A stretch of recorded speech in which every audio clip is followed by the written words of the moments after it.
Peter, are these times when there's a little bit of nerves around, or is it anticipation? What's the overriding feeling as we get closer to the tournament? I think it's both of those. I think there's a bit of nerves, you're excited as well. You know, we've 2 sessions done. We have a session done this morning, a session yesterday, and we've 1 more to go in our camp here in Birr. So we're just getting our detail done. But yeah, you feel a bit of sense of anticipation, guys. We're prepping the lads for what to expect in Georgia, both from rugby wise and from the experience. So a bit of both certainly around the camp today. Paul Boyle, 20, back row, Lansdowne, Leinster. Oh, it's been really good in the last few days. Yeah, we're here in Birr, looking after us really well, and the hotel is lovely, food is lovely. We're after getting our scrummaging session done there today, and we did line-outs yesterday, so we're preparing really well for Georgia. Charlie Connolly, 19, tight head prop, Trinity College, Leinster. Oh, it's lovely. Yeah, it's just nice to get out somewhere different for a change. You know, lovely pitch out here to be fair to Birr, and it's great to be out with a fellow man, Jack Regan, as well. He seems to love the spot. He claims to know it very well, but he did lead us in the wrong direction yesterday coming to training. Added on a few more minutes to our walk, which the forwards were very unpleasant about. Calvin Nash, 19, winger, young Munster. There's a few new lads in anyway, and they're after gelling straight away. It's actually great to be down here in Birr. We did a team activity there last night, and you know, the lads had great crack, and it was actually very good team bonding. When it came to squad selection, obviously there were a few big names that you couldn't call on, but you had to put that behind you and get the mix right.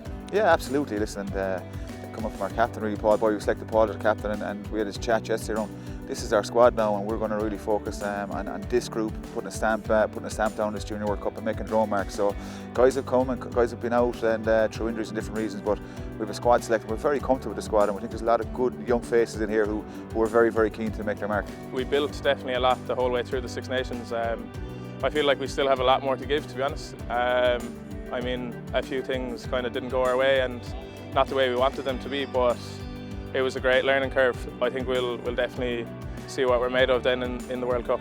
Gavin Mullen, 19, centre, UCD, Leinster. I think we're a pretty resilient group. You know, we've been up against it a bit during the Six Nations, and you know, we've always come back stronger. Whereas early in the Six Nations we might have been a bit not as clinical. You know, by the end of it we kind of sorted that out. There's a big point obviously to be drawn from the Six Nations when you consider that both Scotland and Italy are in your World Cup pool.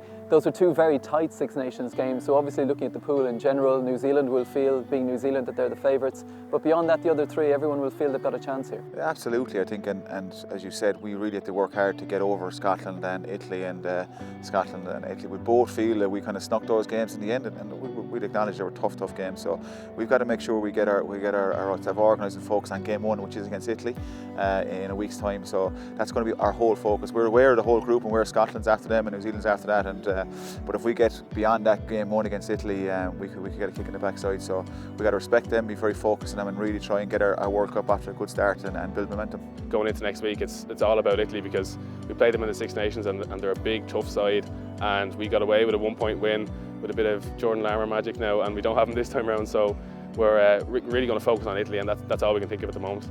The hype will surround the New Zealand game, obviously, which comes third. Your thoughts on them? They've looked pretty good in the warm-up. Yeah, they've destroyed Australia, and they showed how good they are, and they always produce a team with massive ability, massive football. They'll play with the width of the field, they'll play side to side, and they'll take you whatever way they can. They'll put it in behind you, go through the middle, or go to the touchline. So we know that, and we expect it, and we probably have that in the back of our mind, but as we said, we won't over-focus until we get game 1 and game 2 out of the way.